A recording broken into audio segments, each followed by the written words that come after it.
Exams करीब आ रहे हैं और आपको है मुश्किलात का सामना, तो इस वीडियो के अंदर मैं आपके लिए लेकर आया हूँ बिज़नेस कम्युनिकेशन बीकॉम एडीसी के एग्ज़ाम्स की प्रिपरेशन के लिए solve important questions chapter inter office memo के। तो शुरू करते हैं आज के इस लेसन को। अब इंटर ऑफिस मेमो, उसकी डेफिनेशन और उसका पर्पस जो है ये इम्पॉर्टेंट है। तो इसके डेफिनेशन को देखें। एक मेमो जो होता है, अब memo is are written message used for internal communication within an organisation. Memo असल में है क्या? रिटन मैसेज होता है, लिखा जाता है इसको, और ये असल में शॉर्ट फॉर्म होती है मेमोरेंडम की। इसको यूज़ किया जाता है इंटरनल कम्युनिकेशन के लिए, यानी कि ऑफिस के अंदर ही कम्युनिकेशन के लिए, यानी कि बाहर के किसी शख्स से नहीं बल्कि अंदर की कम्युनिकेशन के लिए इसका इस्तेमाल किया जाता है। It is used to convey information, instructions, announcement और रिक्वेस्ट टू एम्प्लॉयज़ और department in a quick and efficient way. तो इसके ज़रिए क्या किया जाता है? इस्तेमाल करते हुए कन्वे की जाती है इन्फॉर्मेशन भी, इंस्ट्रक्शन, अनाउंसमेंट या रिक्वेस्ट एम्प्लॉयज़ से या डिपार्टमेंट से क्विक और एफिशिएंट तरीके से। Unlike letters, memos are less formal but still follow a standard structure to ensure clarity. Letter के मुकाबले में मेमोज होते कम फॉर्मल हैं, लेकिन इसके अंदर भी फॉलो किया जाता है कि स्टैंडर्ड स्ट्रक्चर, ताकि क्लैरिटी को यकीनी बनाया जाए। अब purpose of a memo, memo के एक पर्पस की हम बात करें, सो टू गिव इंस्ट्रक्शंस और डायरेक्शन टू स्टाफ। इसके ज़रिए इंस्ट्रक्शंस दी जाती हैं और डायरेक्शन भी स्टाफ को। इसके अलावा to inform employees about meetings, policies और इवेंट्स। इन्फॉर्म किया जाता है एम्प्लॉयज़ को मीटिंग्स के बारे में, पॉलिसीज़ के बारे में या इवेंट्स के बारे में भी। इसके अलावा टू रिक्वेस्ट इन्फॉर्मेशन और एक्शन फ्रॉम अनदर डिपार्टमेंट। अब कोई इन्फॉर्मेशन हासिल करनी है या एक्शन के लिए रिक्वेस्ट करनी है दूसरे डिपार्टमेंट से। इसके अलावा to maintain a written record of internal communication. एक रिटन रिकॉर्ड, लिखा और रिकॉर्ड मेंटेन करने के लिए इंटरनल कम्युनिकेशन का। एडवांटेजेस की हम बात करते हैं, so quick and direct communication. इससे क्विक और डायरेक्ट कम्युनिकेशन होती है। Saves time compare to formal letter, time बचाता है अगर हम फॉर्मल लेटर से कंपेयर करें। इसके अलावा easy to file and retrieve for future reference. Easy होता है इसको फाइल करना भी, और फ्यूचर के लिए अगर हमें ज़रूरत पड़े इसको। अब फॉर्मेट ऑफ अ मेमो की बात करें, ये भी बहुत इंपॉर्टेंट है समझना। So a memo has a simple standardise format to make it easy to read and understand. इसका एक सिंपल, सादा सा और एक स्टैंडर्ड फॉर्मेट होता है। एक स्टैंडर्ड फॉर्मेट होगा तो उससे हट के हर कोई नहीं बनाएगा, इनके हर कोई अपनी मर्ज़ी से नहीं बनाएगा इसको, ताकि ये इजी टू रीड भी और अंडरस्टैंड भी हो। और जो मेन पार्ट ऑफ मेमो, उसमें जो हम देखें वो क्या क्या है, एक तो हेडिंग सेक्शन होता है, और इसके अलावा तो उसमें ये होता है कि क्या होता है कि टू नेम जिसके लिए हो, और डेजिग्नेशन जो है रिसिपिएंट की, नाम और जो डेजिग्नेशन होती है रिसिपिएंट की जिसको लिखा जा रहा है, फिर टू ऊपर आएगा, और फिर फ्रॉम जो इसमें नीचे आता है जिसकी तरफ से है, नेम और डेजिग्नेशन जो है सेंडर की। और इसके अलावा डेट अगर हम देखें, फिर आती है डेट जो है जिस तारीख को है। और इसके अलावा सब्जेक्ट होता है, जो ब्रीफ स्टेटमेंट होता है मेमो के पर्पस का, क्या पर्पस है इसका। और एग्जांपल अगर हम लें तो कुछ इस तरीके से है, जैसे कि to sale department from Mohammad Ali, और सेल्स मैनेजर, और फिर डेट बताई गई इसमें।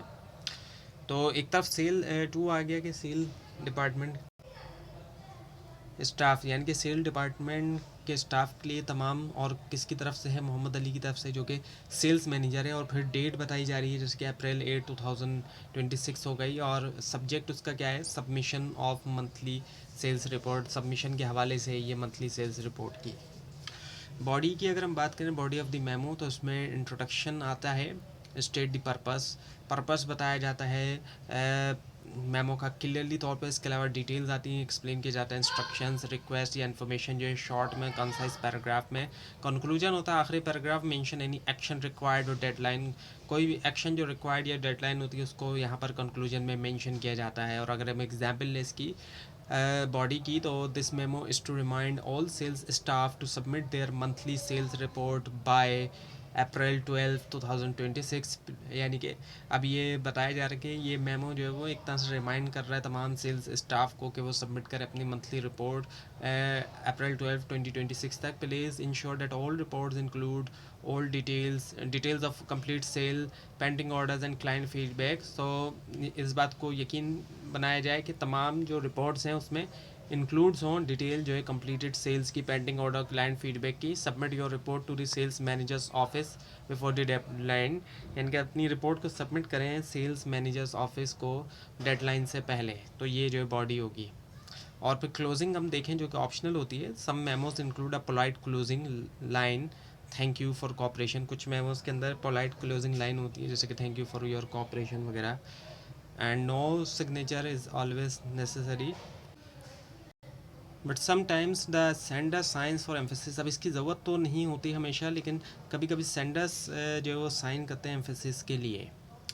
Now the key point for writing a memo in exam, अगर हम की पॉइंट देखें, so always include the heading section clearly, heading section को क्लियरली रखें शामिल। इसके अलावा keep the body short clear and to the point, body को short clear और टू द पॉइंट रखें। इसके अलावा यूज़ करें सिंपल पोलाइट और ऐसी लैंग्वेज जो प्रोफेशनल है। Ensure all necessary included information is included to avoid confusion, इस बात को यकीनी बनाएं कि तमाम ज़रूरी इन्फॉर्मेशन मालूमात शामिल की गई ताकि कन्फ्यूजन से बचा जा सके। Example of a full memo, for example full memo की एग्जाम्पल आपके सामने है। टू से शुरुआत होती है जिसको भेजा जा रहा है to all account department staff, तमाम स्टाफ को भेजा गया है from Sana Khan finance manager, Sana Khan finance manager की तरफ से। और डेट आई फिर के अप्रैल 8 2026, और सब्जेक्ट इसका क्या है, सबमिशन ऑफ क्वार्टरली एक्सपेंस और रिपोर्ट। अच्छा, अब दिस ये तो हो गया सब यहाँ तक subject, submission of quarterly expense report. This memo is to remind all accounts staff to submit their quarterly expense report by April 15 2026। अब यहाँ से इसकी बॉडी शुरू हुई कि ये मेमो जो है वो रिमाइंड करने के लिए तमाम अकाउंट स्टाफ को कि वो सबमिट करें अपने क्वार्टरली एक्सपेंस रिपोर्ट जो है अप्रैल 15 2026 तक। Please include all invoices receipts and supporting documents with your report, तमाम जो है वो शामिल करें इसमें। क्या इनवॉइसेस रिसिप्ट और सपोर्टिंग डॉक्यूमेंट्स अपने रिपोर्ट के साथ। Report should be submitted to the finance managers office, report submit हो फाइनेंस मैनेजर ऑफिस तक ऑन और बिफोर द डेडलाइन, यानी कि डेडलाइन तक या उससे पहले। Thank you for your cooperation, thank you for, और एंड में जो है वो फिर क्लोजिंग इसकी जो है वो आई। तो इस लेसन के अंदर आपने देखा कि मेमो असल में क्या है और किस तरीके से इसको लिखा भी जाता है, एक एक चीज़ आपको कोशिश की गई है अच्छी तरीके से बताने की। तो ये थी आज की वीडियो। आपको इस बारे में कोई क्वेश्चन है अगर अभी भी, और अगर इसमें कोई मिस्टेक भी दिखाई दे ज़रूर हाईलाइट कीजिए। और इस पूरी सीरीज़ को देखने के लिए और एग्ज़ाम्स की प्रिपरेशन के लिए इस चैनल को सब्सक्राइब कीजिए, बेल आइकन के ऊपर क्लिक कीजिए। Thanks for watching this video and best of luck.